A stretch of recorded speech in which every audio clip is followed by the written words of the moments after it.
Good evening and Jai Hind children. Children, myself Ajay Kumar from Varanasi, Uttar Pradesh. Children, as you know, I am taking classes of NMS, that is National Men's Cum Merit Scholarship, और हिंदी में से राष्ट्रीय IIM योग्यता आधारित छात्रवृत्ति परीक्षा कहते हैं. And I have already solved two states questions, one of Chhattisgarh and one of Madhya Pradesh. The important questions of maths are left behind. Today I am going to explain each and every question बच्चों. आज मैं विधिवत आपको मैंने maths का ऐसे ही बताया हुआ था कि मैथ्स के जो क्वेश्चंस आए हैं वो काफ़ी अच्छे हैं. जैसा आपने देखा सामाजिक अध्ययन के, सामाजिक विज्ञान यानी कि सोशल साइंसेज के, और साथ ही आपने देखा विज्ञान का भी. ये जो भी चीज़ मैंने पढ़ाई है वो मध्य प्रदेश का पूरा मैच कर रहा है. और कंफर्म है बच्चों कि आपके राज्य में भी, आप जिस भी राज्य में हो, वैसे ही पैटर्न आने वाला है. और एक दो क्वेश्चन जरूर हार्ड रहेंगे जो कि टफ रहेंगे. आज बच्चों की काफ़ी डिमांड थी कि मैं मैथ्स के क्वेश्चंस को बताऊं, तो मुझे बच्चों लगता है कि जो मैथ्स के क्वेश्चंस हैं वो काफ़ी अच्छे हैं. और जो भी एग्ज़ाम होने जा रहे हैं अभी आपका 13th को आपका यहाँ यूपी का है, इसके बाद 20 को आपका उत्तराखंड का है, तो ऐसे ही बिहार का 18 को है. वैसे ही जो अन्य राज्य के हैं क्वेश्चंस जो हैं वो इसी पैटर्न पे आएंगे. तो आइए आज एक एक क्वेश्चन को समझें बच्चों. इसमें कॉपी पेन की आवश्यकता है, तो मैं आज इस पेज पे आपको उससे नहीं बताऊंगा, कॉपी पेन के थ्रू बताऊंगा, क्योंकि सवालों को हल करके आपको विधिवत मुझे समझाना भी है. बच्चों ये आपसे पता है कि किसी बच्चे से ही मैंने ये पेपर मंगवाया हुआ है, तो क्वेश्चंस हिंदी वाले थोड़े क्लियर नहीं है, इसलिए मुझे लगा कि कॉपी पेन की हेल्प से मैं आपको क्वेश्चंस को यहाँ लिखते भी जाऊँ और पढ़ूंगा तो आप जान जाएंगे कि क्वेश्चंस क्या हैं. ठीक है, क्वेश्चन है यदि 5p, मैं पढ़ रहा हूँ, 5p बाई 3 माइनस 4 बराबर 2p बाई 5. तो बच्चे ये नहीं कहेंगे कि सर ये प्रश्न दिख नहीं रहा है, ठीक, इसलिए मैं लिख रहा हूं बच्चों. ठीक है, तो हमें क्या करनी है कि वैल्यू निकालनी है 2p माइनस 7 की बच्चों वैल्यू हमें निकालनी है. ठीक है, तो आइए इन प्रश्नों को कैसे हल करेंगे मैं बता रहा हूं. ठीक है, we have to find the numerical value of 2p minus 7. Okay बच्चों, this is the question here. तो इसको हम सॉल्व कैसे करेंगे, आइए स्टार्ट करते हैं. सबसे पहले बच्चों हमें यहाँ पर क्या करना है कि दिस जो p है उसको एक तरफ ले आए, मतलब कि कांस्टेंट एक तरफ और न्यूमेरिकल एक तरफ ले जाए. तो 5p बाई 3 आपको पता है इक्वल टू के इधर आती है तो उसकी साइन चेंज हो जाती है. यहाँ पे कौन सा साइन है, प्लस साइन था 2p बाई 5 में, और 4 माइनस 4 उधर जाएगा तो क्या हो जाएगा, प्लस 4 हो जाएगा. ठीक है, और इसके बाद हम लोग लसा ले लेंगे, एलसीएम ले लेंगे. 5 3 जा 15, तो यहाँ हो जाएगा आपका 25p माइनस 6p. ठीक है, इक्वल टू 4. इसके बाद देखिए बच्चों इसमें हम माइनस करेंगे, तो माइनस करेंगे तो कितना आएगा, 19p by 15 is equal to 4. अब क्रॉस मल्टीप्लाई का नियम हम लगाएंगे, 15 उधर चला जाएगा और 19 नीचे आ जाएगा, तो क्या हो जाएगा, p इज इक्वल टू 15 4 जा कितना होता है 60 बाई 19. अब ये देखिए p की वैल्यू आई है, किसकी वैल्यू आई है, p की, और we have to find 2p minus 7 का मान क्या होगा ये हमें पता लगाना है. तो 2p minus 7 is equal to 2, p की वैल्यू यहां रख दीजिए, 60 बाई 19 माइनस 7. ठीक है, तो इसमें हम क्या करेंगे, फिर से एलसीएम लेंगे, तो कितना हो जाएगा 120, ये हो गया 16 टू 120 माइनस 133 बाई 19. अगर हम इसको माइनस करते हैं तो कितना आएगा, ये क्योंकि माइनस साइन होगा क्योंकि माइनस बड़ा है ये 120 से. ठीक है, तो आएगा माइनस 13 बाई 19. ठीक है, तो ये आपको ऑप्शन नंबर इसमें बच्चों सी जो है वो सही है. ठीक है, तो ये आपको समझ में आया ये क्वेश्चन मैंने कैसे हल किया. अगर बेसिक्स और भी अगर किसी बच्चे को कुछ भी समझ में नहीं आए तो वो नवोदय के वीडियो जा सकता है जिसमें मैंने बेसिक्स कॉन्सेप्ट्स बताए हुए अपने ही चैनल पे नव शिक्षण के बच्चों. ठीक है, अब आइए क्वेश्चन नंबर 72 देखें. तो 72 आपको भी थोड़ा सा कुछ, हर एक पेपर ऐसा नहीं है, तो अगला पेज शायद साफ है, लेकिन इंग्लिश वाले क्वेश्चंस आपको थोड़े साफ दिख रहे होंगे बच्चों. इसमें दिया हुआ है यदि if x square plus 1 by x square is equal to 79, then we have to find, तो हमें x बटा 1 बाई एक्स का मान पता करना है. ये है बच्चों क्वेश्चन. ठीक है, तो देखिए हमें जब इसका मान पता करना है तो हम क्या कर रहे हैं, इसी का वर्ग ले रहे हैं. इसके पीछे कारण क्या है कि हमें इसका मान पता है, we know the value of this one. ठीक है, तो आपको ये फॉर्मूला तो पता ही होगा, ए प्लस बी का होल स्क्वायर, ये पता होगा ना फॉर्मूला, नहीं पता तो यहाँ लिख दे रहा हूँ, A square plus B square plus 2ab। ठीक है, क्लियर। तो भाई हम यहाँ करने जा रहे हैं x plus 1/x whole square is equal to x square plus 1 का स्क्वायर 1 ही होगा क्योंकि उसका घात अगर 1 को 1 से गुणा करेंगे तो 1 होता है, प्लस 2ab 2x/1/x। तो यहाँ क्या होगा, x और x कट गए, ऊपर नीचे हैं। ठीक है, अब इसका मान देखिए हमें पहले से पता है, x square plus 1/x square क्या है 79। तो 79 में यहाँ x कट गया तो क्या बचा था, 2 बचा था, 2 आप लिख दीजिए, कितना आया 81। लेकिन ध्यान दीजिए बच्चों, हमें पता चला है x प्लस 1/x का होल स्क्वायर, अगर स्क्वायर स्क्वायर हटाना है तो हम क्या करेंगे, दोनों तरफ वर्ग ले लेंगे। ठीक है, तो ये आएगा आपका x plus 1/x is equal to, ये आ जाएगा आपका वर्गमूल में, दोनों तरफ वर्गमूल या स्क्वायर रूट ले लीजिए। ठीक है, ये आ गया। और इसके बाद आपको पता है स्क्वायर रूट से अगर इसको निकालना है तो 9 × 9 जोड़ा बन गया, तो बाहर एक 9 आ गया। यही एक तरीका है बच्चों। तो ऑप्शन नंबर इसका सी जो है इसलिए सही है।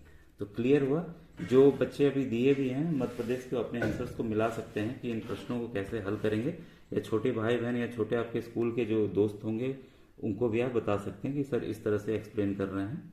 ठीक है, अब आइए क्वेश्चन नंबर 73। ये आपको भी थोड़ा क्लियर है ऐसे। देखिए बच्चों, कॉन्सेप्चुअल क्वेश्चन है, इस तरह से नवोदय क्लास 6 के भी एग्जाम्स में आते हैं 73 वाला। ये देखिए पूछ रहे 0.07 इज इक्वल टू, मतलब ये किसके बराबर होगा। ऑप्शंस है आपके सामने, 70%, फिर है 7%, 0.7% और 0.07%, ये ऑप्शंस हैं। तो इसका आंसर क्या होगा बच्चों। ठीक है, तो हम देखते हैं, आपको पता है परसेंट में क्या होता है कि नीचे 100 आता है हटाने पे। ठीक है, तो हम क्या कर रहे हैं कि ये वाला ऑप्शन ले रहे हैं, 7 परसेंटेज हमने हटाया, तो देखिए 7% इज इक्वल टू लिख दूं मैं 7/100। अब ये 7 लिख लीजिए, कितने जीरो हैं, 2 जीरो, तो ऊपर दो संख्या के बाद, 2 नंबर्स के बाद डेसिमल लगेगा, तो एक दूसरी संख्या नहीं है तो हम क्या करेंगे, पॉइंट दे देंगे 07। ठीक है, तो इसी का मान आया ना, 7% का ही मान तो आया 0.07%, इसलिए इसका जो उत्तर होगा 73 का बच्चों है आपका बी। ठीक है, आपको पता चला क्यों ये बी है। अब आइए क्वेश्चन नंबर 74 देखें बच्चों। क्वेश्चन नंबर 74 है आपका, मैं पढ़ रहा हूँ, ध्यान दीजिएगा। एक व्यापारी अपने दुकान की सभी वस्तुओं पर 20% छूट देकर भी 12% का लाभ कमाता है। ₹280 अंकित मूल्य की वस्तु का क्रय मूल्य होगा। A merchant offers a discount of 20% on all the items at his shop and still makes profit of 12%। What is the cost price of an article marked at ₹280। ठीक है बच्चों, तो इसमें देखिए हम करेंगे इसको ऐसे, मार्क्ड प्राइस मतलब अंकित मूल्य। ठीक है, अंकित में शॉर्ट में लिखूंगा तो आप ध्यान दीजिएगा इसको। अंकित मूल्य कितना है इसका, अंकित मूल्य है 280 रुपये। ये मैं समझा के बताऊं तो टाइम लग सकता है बेटा। ठीक है, अब देखिए डिस्काउंट यानी कि छूट जो है, छूट इंग्लिश बच्चे इसको डिस्काउंट लिख लेंगे, अंकित मूल्य को लिख लेंगे आप marked price. Okay, MP marked price, छूट मीन्स डिस्काउंट। डिस्काउंट है बच्चों यहाँ पर 20% ऑफ किसका, किस पे है, 280 रुपये का, तो 280 रुपये का। इसको हम हल कर लें तो डिस्काउंट हमें मिल जाएगा 280 गुणे 20/100 0,000, तो ये कितना आ गया आपका ₹56। तो डिस्काउंट हमें मिल गया है, छूट मिल गया है, छूट कितना है 56 रुपये की छूट है। तो हमें पता है विक्रय मूल्य क्या होता है, सेलिंग प्राइस, इसको विक्रय मूल्य हिंदी वाले बच्चे लिख लेंगे। विक्रय मूल्य क्या होता है, अंकित मूल्य, अंकित मूल्य माइनस छूट, मतलब कि मार्क्ड प्राइस माइनस डिस्काउंट। तो मार्क प्राइस कितना था भाई 280 रुपये, छूट कितना मिला 56 रुपये का। ठीक है, तो ये कितना आ गया आपका, विक्रय मूल्य कितना आ गया, इसको घटा दीजिए, ये आ जाएगा आपका 224 रुपये। ठीक है, अब एक और चीज इसमें सवाल में दी हुई है कि जो लाभ है, जो प्रॉफिट है आपका 12% का है। ठीक है, तो हम लिख लेते हैं लाभ यानी कि प्रॉफिट कितना है 12% का है। हमें इसमें निकालना था कि इसका अंकित मूल्य का हमें निकालना है यहाँ पर इसका क्रय मूल्य।